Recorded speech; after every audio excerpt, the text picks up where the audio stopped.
Welcome to the Great Detectives of Old Time Radio.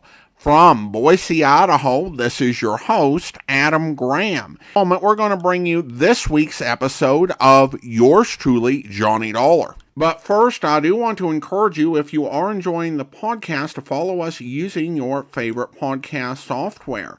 And also to remind you, as you're making your travel plans, remember JohnnyDollarAir.com. JohnnyDollarAir.com is our Priceline affiliate link. So when you purchase through there, part of the purchase price benefits the Great Detectives of Old Time Radio at no additional cost to you. Well, now, from February 23rd, 1958, here is the Durango Laramie matter. Time now for Johnny Dollar. George Reed, Johnny, at Floyd's of England. How are you, George? Do you by any chance remember Durango Laramie Dalhart? From that place out in Oklahoma with the crazy name of Bumspung? That's right. Now, Johnny... How could I ever forget him? And more to the point, has he ever forgiven you? Forgiven me? After all, you were the one who accused him of passing counterfeit money. Well, I know. All he did was wash and starch and iron a few $100 bills to make him look nice and new and crisp. Well, I'm quite frank to admit I was entirely wrong about him that time. Hey, tell me, does he still pay his premiums in brand new money and in person? Yes, and that's what has me worried. How do you mean? Well, he wrote me some time ago and said he'd be here on the 10th of last month to pay his regular $4,500 premium. The 10th of last... Well, that's nearly 6 weeks ago. Exactly. And he hasn't appeared. Well, did you write or wire him to see what's holding him up? I got no answer. Johnny, I think something's happened to him. After all, with the way he flashes money around, it's a wonder somebody hasn't knocked him off long before this. George, if anything's happened to old Durango Laramie Dalhart. Yeah, I thought you'd feel that way about it. Yeah. I'll let you know what I find out when I get to, if you'll pardon the expression, Bumspung.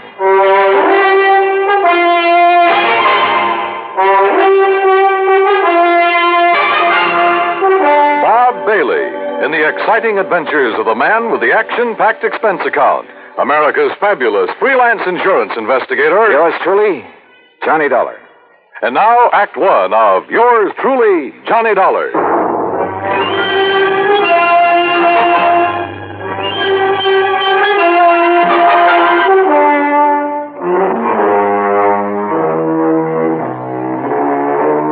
Expense account submitted by Special Investigator Johnny Dollar to Floyd's of England, American Office, Hartford, Connecticut. Following is the account of expenses incurred during my investigation of the Durango Laramie matter. George Reed has quite a penchant for handing me really offbeat cases, but for once this looked like serious business. Expense account item 1, 9420, transportation. I arrived in Enid, Oklahoma shortly after 4 a.m. Item 2, $1.85 for breakfast. Item 3, $50 deposit on a rental car. I headed due north on Highway 81 across some of the flattest plains country I've ever seen that I hadn't expected to see again so soon. About 26 or 7 miles further on, after crossing what remains of the Salt Fork of the Arkansas, I spotted the familiar weather-beaten sign indicating that Bumspung was somewhere up a rough dirt road to the left. Bumspung, named by the Indians. It means bad water. And finally, there it was, the same old broken wooden fence surrounding a couple of acres of poor sandy ground. The same ramshackle house, the broken-down barn, propped up in spots with timbers. And in the yard were the same 2 sad-looking cows I'd seen on my previous visit. The swayback horse and the friendly, mangy, toothless hound, some decrepit-looking chickens. Bumspung, so-called ranch of Durango Laramie Dalhart, who'd made it in oil and who chose to settle down in this lonely, desolate spot. And standing there looking at it, it was hard to believe that the inside of the huge unpainted house was clean, modern, well-furnished, thanks to his niece Carol, who occasionally came up to see the old man. As I swung aside the sagging wire gate, I wondered if she was here now. I wondered if anyone was here, but not for long. Durango! Durango, it's Johnny Dollar. Stay outside that fence, you meddling young varmint. This here now is private property. Wait a minute. You're not Durango. I came here to see Durango Laramie Dalhart. Oh, you did, eh? Well, Durango ain't here. Now, look, you. Oh, you shut up that gate and drive away from here. You see this here now, 30-30? Drive away? After you've blown a hole on one of my tires? I did, eh? Well, I guess that wasn't very sociable, now was it? Hey, look, lower that gun for a minute, will you? Oh, no, you don't. No, you don't. You try anything funny and I'll let you have it. Only, I guess it is up to me to fix that there tire for you, ain't it? Huh? After all, as long as I done it. Now, let me take a look and make sure you just ain't up to some trick here. See what I am. Hey! Just give me that gun now. Oh, no, you don't. No, you... Okay. Now, who are you and what are you doing here and where's Durango? My Hofford, sonny. You sure pack a punch. Start talking, mister. Who are you? Who am I? Sidewinder Wilson, that's who I am. Who'd you think? And who are you? Johnny Dollar, insurance investigator. What are you doing here? What am I doing here? Why, old Durango sent me a telegram, that's why. Oh, yeah? Sure. Here now. Read it for yourself. To Mr. Sidewinder Wilson, Gunside Oil Field, somewheres near the Petterdale River, Texas. Yeah, that's where the field is, and that's where I got this telegram. Get yourself up here to Bumspung. That's what it and says. Take care of my ranch for a while and get here fast, signed Durango. Yeah. Now, you satisfied? Just who are you, Sidewinder? Who am I? Durango's oldest, bestest friend is all. Known him since we rigged together in the oil fields before he made his gold strike up in Colorado, that's who. So when he tells me to come up here and take care of things, I come, that's all. What'd you expect? But now look here, Johnny, is what you say your name is? Johnny Dollar. Yeah, well, there's something I don't like about Durango's going away this time. What do you mean? What I mean? Well, I mean the way he must have left in a powerful hurry, that's what. You know Durango pretty good? Pretty good. Well, can you see him leaving this nice house of his'n with all the doors and windows unlocked? He wasn't here when you arrived? No, sir. He'd already went away. And can you see him leaving no food around for the cattle and Methuselah and Primrose? Methuselah and Primrose? What is this? The horse and this nice old dog here. And what about the tractor? Just sitting out there in the field, plows down halfway up a furrow. What are you getting at, Sidewinder? What am I getting at? I'm saying he must have left in an awful hurry, that's all. And if you ask me, there's something funny about it, and I don't mean funny, ha-ha. Yeah, I think you got something there. You see, he was due in Hartford, Connecticut over 6 weeks ago. Pay up on his insurance, huh? That's right. All loaded down with brand new money, I bet. Probably. Yeah, I've told that crazy old coyote 1,000 times that he oughtn't to go traipsing all over the country with all that money in his kick. Johnny, if he ain't showed up the way he was supposed, it just means one solitary single thing. Like what, Sidewinder? Like what? Well, like somebody's waylaid and bushwhacked him for his money, that's what. Yeah, I'm afraid so. But, Sidewinder, I sure hope you're wrong. Johnny, I sure hope I'm wrong.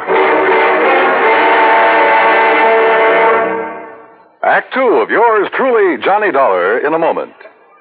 And now for another episode in the life of Sergeant Donald Bellweather, my husband.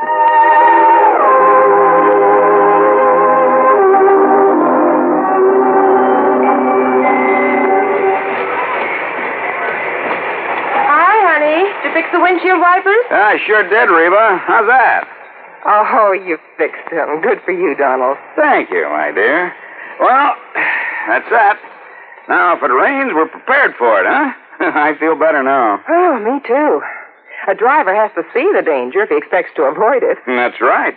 And also keep the back and side windows clear in rain and snowy weather. That's right. Oh, how about the horn? The horn? The horn doesn't work, Sergeant. Aren't you going to fix it?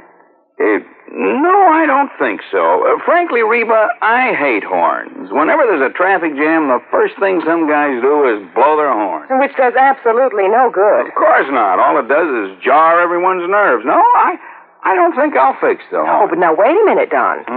Look, supposing we're driving along and suddenly we see a youngster on his bicycle headed right out into the street. Sounding that horn will warn him and possibly avoid a tragic accident. Yes, that's true, but... Or supposing we're driving on the highway, and just as we're about to pass a car, that car decides to pull out into our lane and pass the car ahead of him. He obviously doesn't see us, and he won't hear us shout. But one little beep on that horn, and he'll automatically scoot back and avoid a collision. Reba, you've convinced me. Even though it can be a nuisance, the automobile horn is a necessity. Then you'll repair it? Immediately. Oh, that's my Donald. That's my doll.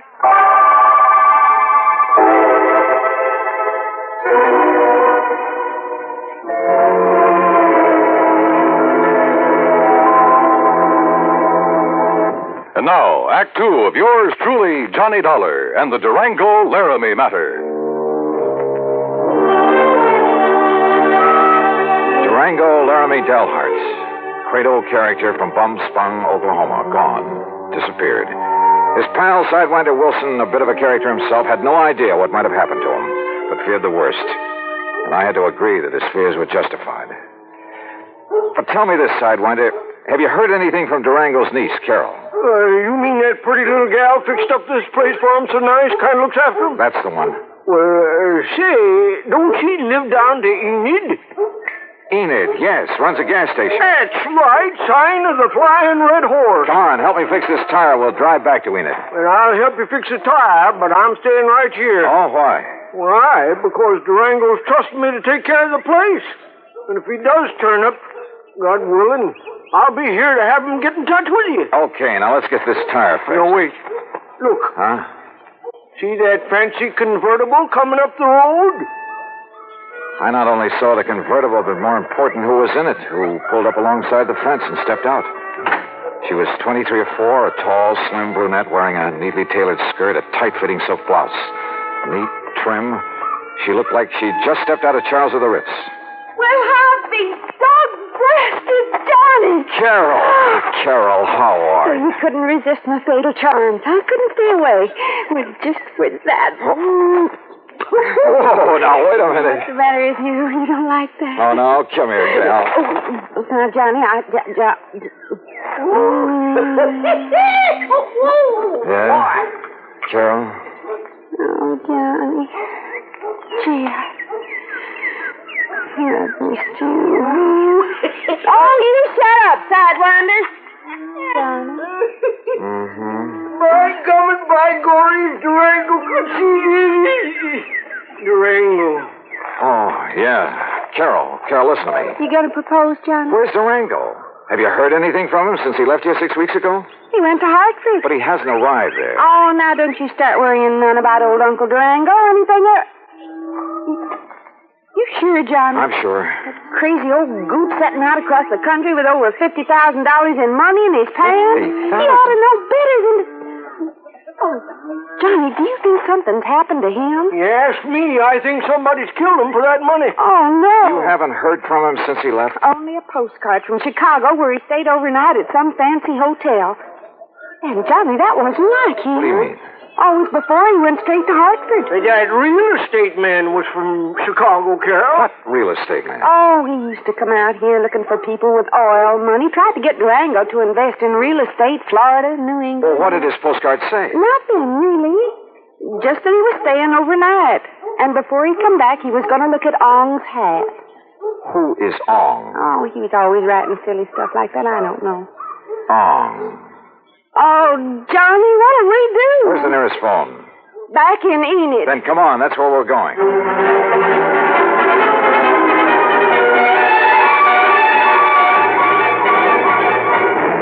In Enid, I put in a long-distance call to Phil Avery, an old friend at International Press Service, in the hope that if Durango's body had been picked up anywhere in the country, the news files would have some note of it. Durango Laramie Dalhart? That's a man's name? Yeah, Phil. Does it mean anything to you? I'll say this, Johnny. If a name like that had ever come in over the wires, I'd certainly remembered it. But it hasn't. Not to my knowledge. Incidentally, what's this all about? Oh, he left here loaded with cash. Now he's disappeared. No clues? Only that he's planned to see some guy named Ong. Ong? For some crazy reason, he's interested in Ong's hat. Well, that's about as silly as... Ong's hat, did you say? Oh, no. You mean that rings a bell? Are you kidding? Of course it does. Oh, no. Phil. Phil, listen, will you? This may be a matter of life or death. Phil.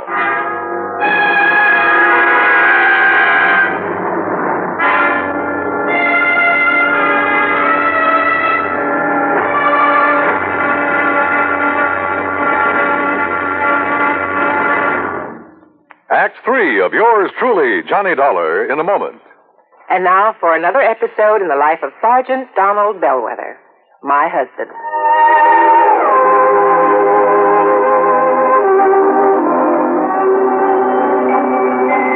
Reba!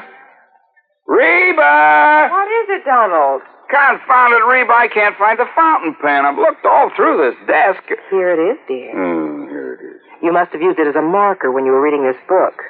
Let's see, this great literary classic, Six-Gun Showdown at Powder River Gulch. All right, never mind about my reading habits. Just look at the coverage we're going to get with this new auto accident policy. Let's see. We have collision. $50 deductible. Fire, theft, public liability, property damage, medical benefits. In other words, we have complete coverage. That's right. Of course, it's going to cost us money. I'm sending the company a check right now. Gee, it's too bad we don't live in Rhode Island. Rhode Island? Why? Oh, because then our rates would be lower. Rhode Island has less accidents per capita than any other state. Oh. Well, which state has the highest? Let me see. Here it is, Nevada. No, by golly, Nevada's second highest. Alaska has the most. Really? I didn't know that. Mm-hmm. You know, it's just too bad we can't eliminate traffic accidents completely.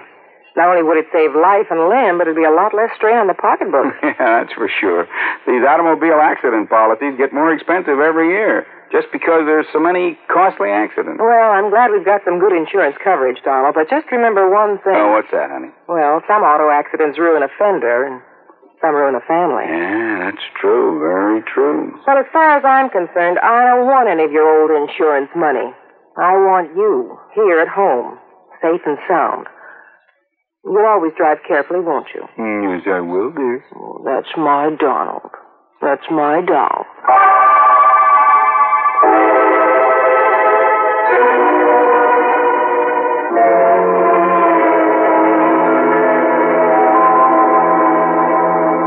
And now, Act 3 of yours truly, Johnny Dollar, and the Durango Laramie Matter.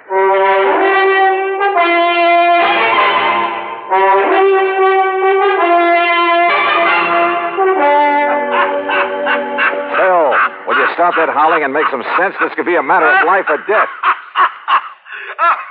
Ong, did you say? That's right. You know who he is. Ong San, oh, no. Do you know him? Oh, no. No, I don't know the Ong, but I know what it is. Huh? Ong San, New Jersey. What? Sure. And down in the pine and cranberry bog country. Down near Mount Holly, south of Trenton. Are you serious? Of course I'm serious. Johnny. Okay, Phil. Well, that's where the big Okay, Phil, thanks. Johnny, I found the car to that real estate promoter from Chicago. Good. We'll take the first flight we can get out of Tulsa. Come on, Carol, we're on our way. Expense account item 46480, plane fare and incidentals.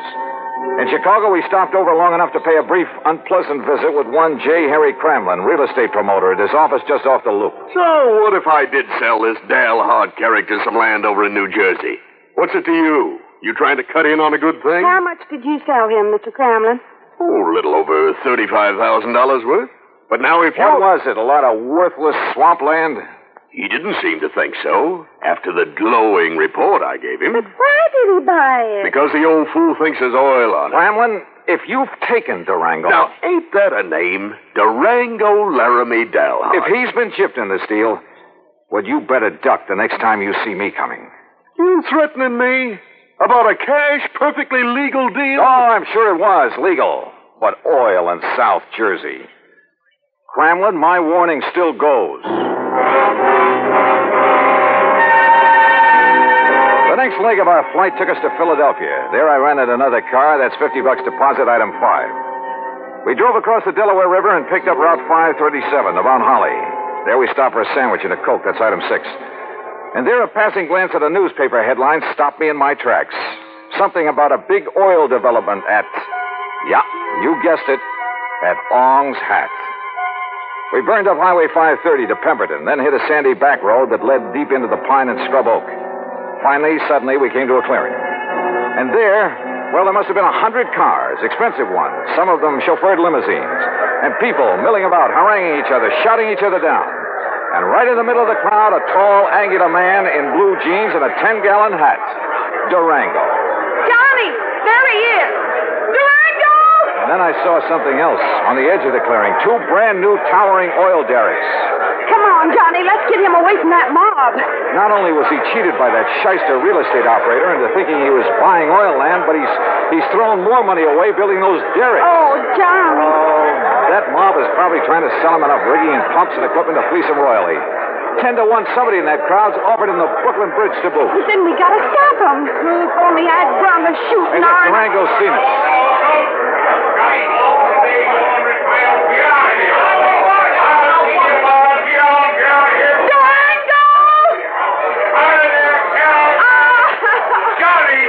Hi, Durango. Well, what's the dog-blasted tarnation ever brung you out to this godforsaken country, huh? Oh, Durango, you old skunk, you're all okay. Why, sure I am. Come on in this shack here so we can get away from this blasted crowd. Come on. You look here, Johnny. What are you doing with my little Carol, huh? I'll tell you, Durango. You sneak out to Enid behind my back and hitch up with her? All right, get on in there now where we can have some peace. Just sit down where you can. All right now, you young rascals. Is that what you done? Gone and got married? Well, of course not, you old goot. Oh, well, doggone it, that's what I was hoping for. Oh, goot.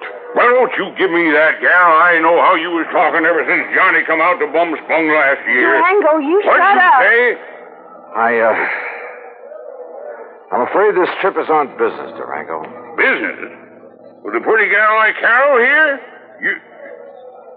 And how'd you two get here, anyway? Johnny brought me on the plane, but what difference does that... Oh, he did, eh? Transported you across state line, huh? A whole lot of them. And if there ain't no law about that, why, Jake, you two are going to have to get married. Durango. And I'm just the one to see that you do. Durango! I don't carry this old 6-gun for nothing. Durango, will you shut up and let Johnny tell you why he's been looking all over for you? What do you mean, looking, Jake? Huh? Durango, you've been had. Me? By the crook who told you this was oil land. Ah, Johnny, I knowed it weren't the minute I seen it. But you put up derricks, and they must have cost Why, you... sure, they cost me plenty. It just, a funny thing happened. Oh, now wait a minute. Sir, the minute the folks got wind of me, a millionaire oil man from Texas and Oklahoma putting up the derrick, Johnny, on my word of honor, I've told every one of them people, I've told them that there ain't no oil here. You mean you Yes, already... sir, I've told them till I was blue in the face. Durango. But would that stop them? That wouldn't stop them from wanting to buy this land away from me, no, sir. And you've been selling it? Why, sure. I told them it was no good, but I just couldn't stop them. And so far, I've come out a mite over $65,000 to the good. Durango. No, wait a minute, I said. Yeah? Johnny Dollar, are you here to buy a piece of my land or to marry my little Carol here? Oh, now, Durango. Believe you me, it better be both. Now, how about it?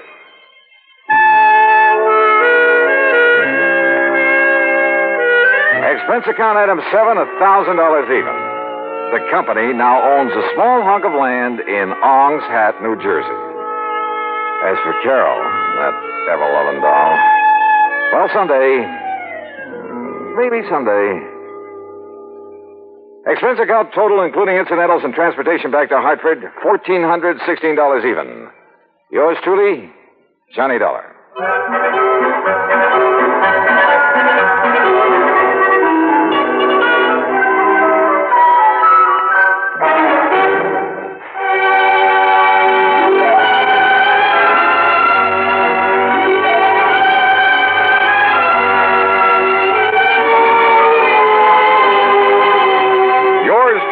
Johnny Dollar, starring Bob Bailey, originates in Hollywood and is produced and directed by Jack Johnstone, who also wrote today's story. Heard in our cast were Virginia Gregg, G. Stanley Jones, Junius Matthews, Alan Reed, Frank Nelson, and John McIntire. Be sure to join us next week, same time and station, for another exciting story of yours truly, Johnny Dollar. This is Dan Cumberly speaking.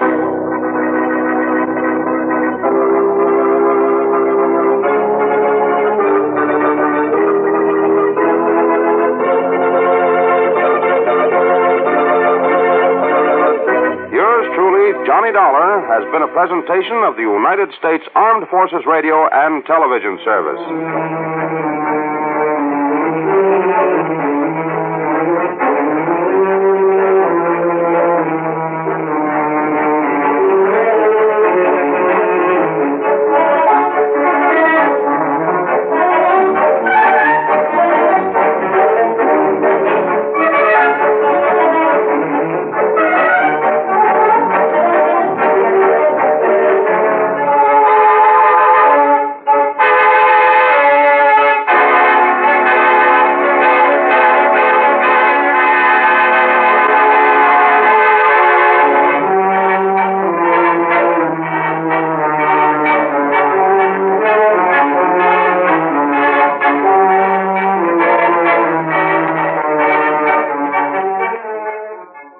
Welcome back. If you thought knowing obscure facts about your state's geography would never do you any good, Jack Johnstone proves that wrong. He had to be like, I bet people have never heard of Ong's Hat, and I know about Ong's Hat.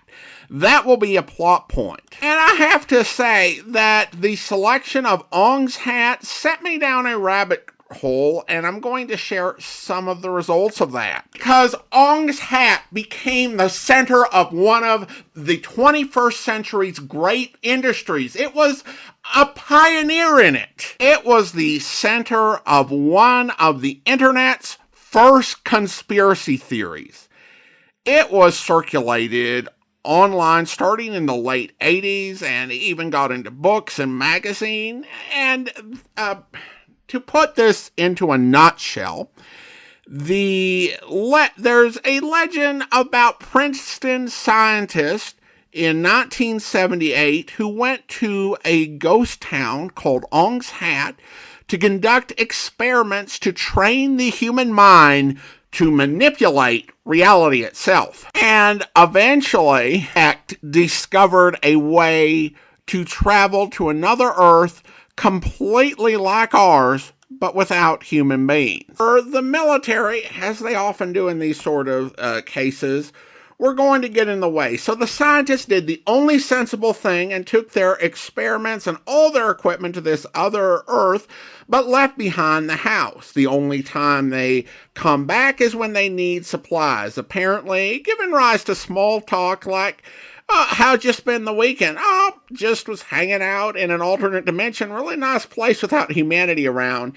Had to come back for laundry soap and breath mints. Now, the whole Ong's Hat conspiracy persisted into the 2000s. It was propagated and led by people who viewed it as a game, a performance, a bit of a social experiment. However, some people took this really seriously, assumed that this was actually a thing. They harassed the guy who was writing it. They came to his house demanding answers, and eventually he just decided to state plainly that he was ending the experiment, and there are people who, at least according to an Gizmodo article in 2019, continue to believe it to this day. And the real-life Ong's Hat has a history as well. There was a history that was written and later retracted about Ong's Hat having been a pretty prosperous little village in the mid-19th century.